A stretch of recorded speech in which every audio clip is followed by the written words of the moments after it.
Hi, this is Kaplan from the New England Motorcycle Museum. Riding one of my favorite classic Hondas. This is actually it's an antique. It's a 1980 Honda CX500. This one's in absolutely mint condition with only 10,000 original miles on it. The previous owner put about $1,500 in the parts and services into the bike, including brand new Dunlop tires front and rear, brand new progressive shocks, a brand new battery, new cafe style handlebars, new mirrors. He had the brake system serviced, the front brakes bled, new brake fluid front and rear. And then we took the bike. He had let it sit for, oh geez, probably 9 months since last fall.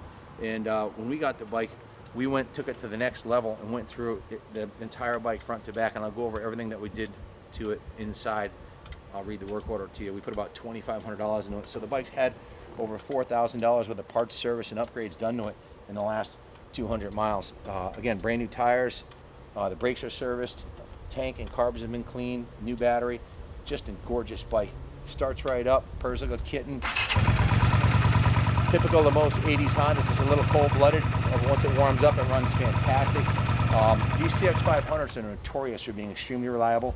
This is the same engine Honda put the CX500 Turbo turbocharged package on, so it's capable of a lot more horsepower than it's pushing out now. So it's an under-stressed engine, liquid-cooled, just a fantastic motorcycle. Let me give you a quick demo on it, and I'll come in and tell you all about it. Electric start works perfectly. All the lights, the turn signals, the horn, super loud, actually my ear ring, high-low beams, all the idiot lights work, the turn signal indicators. Look at the gauges on this thing. They're like brand new.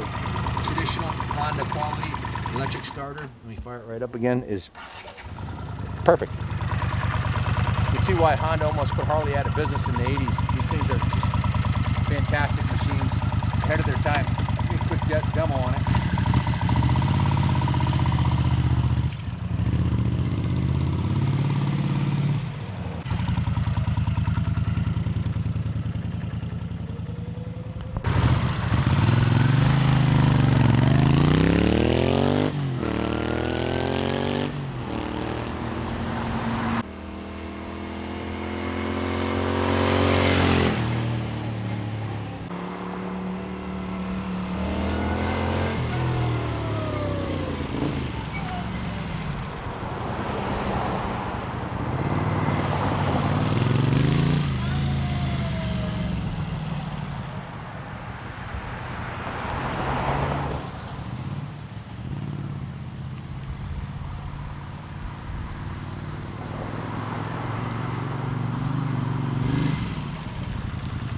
Truly a fantastic motorcycle, definitely ahead of its time.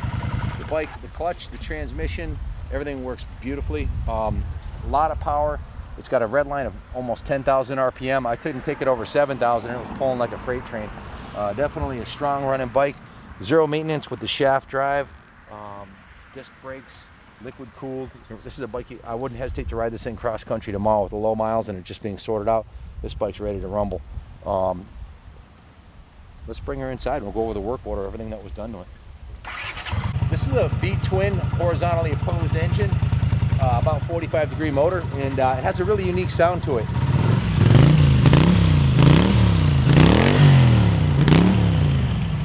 We've done a couple of these with a 2-in-1 Mac exhaust, and the thing sounds like a NASCAR. The stock exhaust has a nice rumble to it. I wouldn't change it, but I just wanted to point out it has a really cool, unique exhaust note. If you're familiar with these bikes, you'll know what I'm talking about.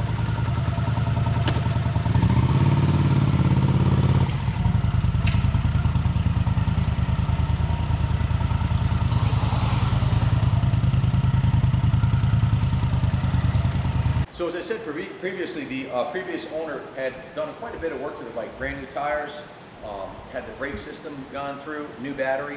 And this is a introduced in 1979. This is a 1980 model of the Honda Custom CX500, which has a smaller, narrower tank, and it has a more sporty look due to the Sport Cafe that we handlebar and fairing package that we put on there, and also the headlight. Check out the headlight on this thing. It's got an aftermarket headlight that's super bright and has a really sharp new look to it, about chrome hexagonal type style headlight. This bike also has these Comstar wheels, the mag wheels. Only 10,430 original miles. It's a 500cc engine. It gets over 50 miles to the gallon. It's shaft drive. A lot of fun to ride, and this bike is not only comfortable, but bulletproof Honda quality. The previous owner obviously took very good care of it, put a lot of money into the bike, doing all the services he did to it. And then we took the bike, did a full inspection, evaluation, and found that pretty much everything on the bike was in brand new condition. We installed the MGO Viper Retro Cafe fairing that gives it a classic, more aggressive cafe style look.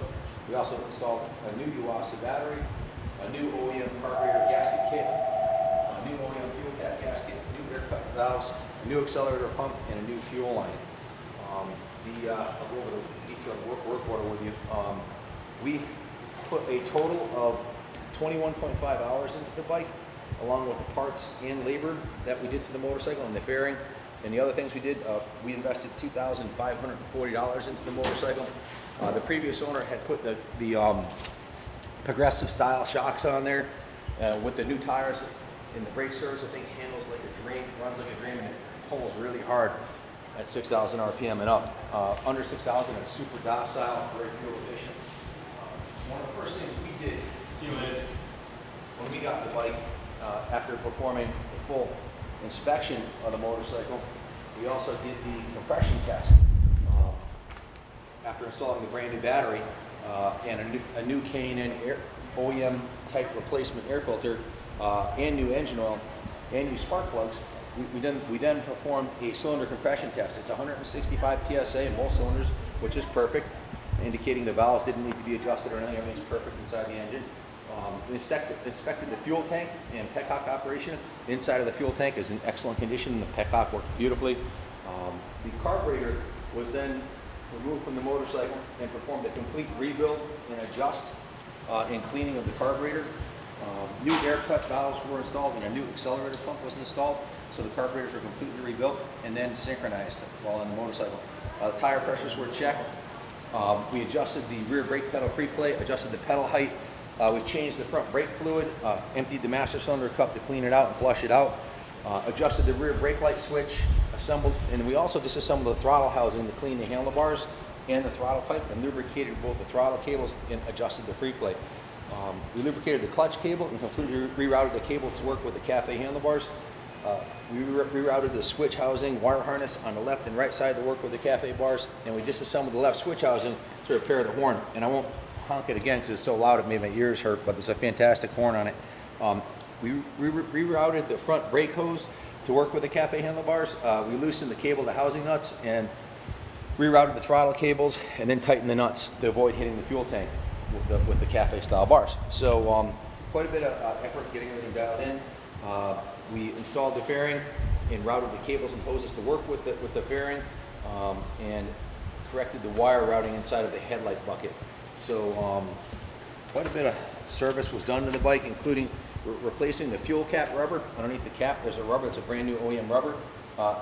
Cleaning and confirming the fuel petcock operation. Again, the carburetor is not only clean, but professionally synchronized, so this thing runs perfectly. We adjusted the mixture screw setting, checked the charging system, installed new coolant in the radiator, fill reservoir, and inspected all the hoses. So this bike's been gone through by one of the best vintage Honda techs in the country. Multiple concourse restoration bikes have been completed by him. He used to own a Honda shop, a Honda restoration shop, where he specialized in 60s and 70s and 80s Honda restoration. He also worked at a Honda dealership for 10 years, so the guy who worked on this bike is an absolute pro, and it was done right. I have the Connecticut registration certificate right here, so a previous registration is actually good until expired in 2014. And like I said, he didn't ride the bike much last year. It's been sitting for a little while, so we went through the entire bike. Everything's been done on it, and it's absolutely gorgeous and ready to go. If you have any questions about the bike, give us a call, 860-454-7024. Just do a quick walk around on the bike and note the seat is in beautiful condition. The original seat, the side covers are in nice shape. The tank's in gorgeous condition. It does have a couple little dings in it on this side and one on this side. Small little things that aren't really noticeable unless you look up close on the bike. It's an original paint job. This is a 1980, so it's 37 years old, and it is classified as an antique by the Antique Motorcycle Club of America. High performance shocks, high performance tires, brakes are serviced, shaft drive. The original exhaust system, take a look at the exhaust. It's really looking at the bottom of the exhaust. There's no rust anywhere. It's in excellent condition. The usually the 80s Hondas, if they're left in a wet environment, the pipes will rot out right here. There's not even any surface rust on it. The center stand and kickstand are in beautiful condition, as are the pegs and the brake lever. The engine's in beautiful shape, no oil leaking anywhere. The front fork seals are in beautiful shape. Engine's in gorgeous shape. Rims are in great shape. The turn signals are like new. Bike doesn't ever appear to have been dropped. These bikes, one thing you have to look for is make sure there's no leaking of the antifreeze here. That's something that these are prone to do. The antifreeze is super tight and there's no leaking anywhere. Shifts perfectly, clutches perfectly, pulls like a freight train. Just a fantastic bike. If you have any questions about it, give me a call at 860-454-7024. It also has a center stand in changing the rear tire or cleaning the rims. Again, it fires up, purrs like a kitten. And like I said earlier, I'd ride this thing cross country tomorrow. These Hondas are notoriously reliable and bulletproof. High quality bikes. Hope it goes to a good home. Good luck bidding on the bike, and God bless America.